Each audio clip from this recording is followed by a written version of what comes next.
La Fundación Caminantes Sin Fronteras trae el segmento educativo Voces de la Conservación de la Biodiversidad en el Pueblo Agua. ¿Sabías que el águila andina habita grandes extensiones de bosques subtropicales y montañosos, de preferencia altos y continuos para anidación? Es un depredador aéreo dentro de su ecosistema, con dieta basada en mamíferos y aves de tamaño medio.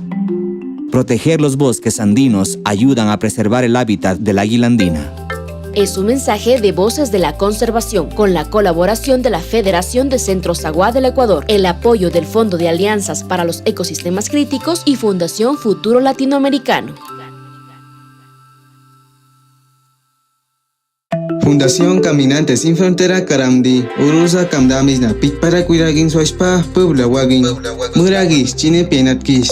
Katsawamne tui enggal penalogin mal kara putmal. Usne te kwashpa pashimdi andana ne penyawi urus. Ane masachichu pirami, mamas kalpakumi, kara usnekumi kalpa pilginchem, kara chichu nyenarus.